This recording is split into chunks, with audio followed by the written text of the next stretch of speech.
Alright, so first I thought I'd take you for a walk down Linking Road. It's the busiest street in this area because of all the shops and restaurants. It's only about 3 kilometers long, but it'll take you over an hour to drive from one end to the other with low traffic. First thing you need to get used to in India is the bloody honking.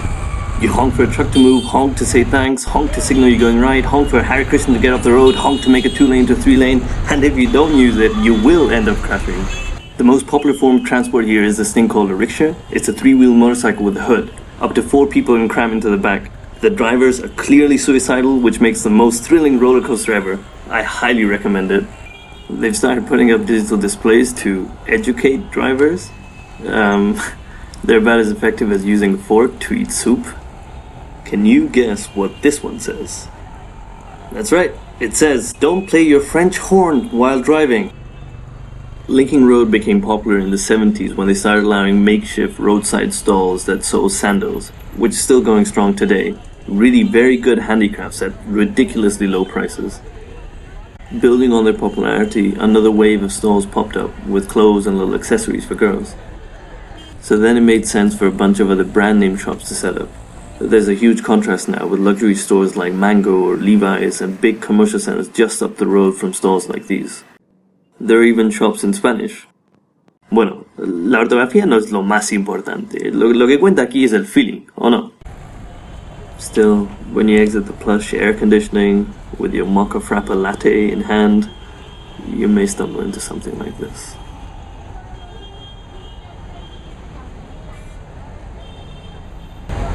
Okay, let's rewind that for effect. There's a fucking baby lying on the pavement, and these dudes are just chilling in front of it. Hey, what the fuck? Anyways, moving on. I noticed that most proper shops here have a step at the entrance, and you can tell it wasn't part of the original construction as it doesn't really serve any architectural purpose. I came up with 2 reasons. A, to keep dust and rats from entering, or B, to make the shop feel posh, like you're at a different plateau when you enter, you've crossed some sort of barrier and you're going to be charged accordingly for that privilege.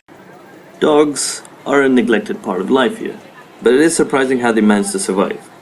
When I crossed the road, I almost stepped on this one. You'll soon find that India is full of living, breathing stereotypes, like this guy, right out of a Looney Tunes cartoon. Oh, Susanna, don't you grab me. Like most of the world, a lot of construction has grinded to a halt. This one looked like it was gonna fall onto the road. One thing that's great about Bombay is that you can never go hungry. There's something for every pocket, at any given time of day or night. You literally just have to think of food and a guy will pop by next to you with savories. Although you and I would probably die from it, or at least get a serious case of Delhi belly, where you feel like you're literally shitting your guts out.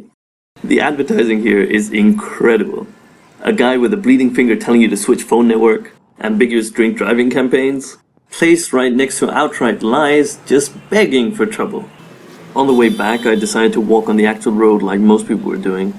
I hope you can tell how scary the oncoming traffic actually is, and just how unconcerned the pedestrians are. Rickshaws don't seem like so much fun when they cut through a crossing and screech by an inch away from you.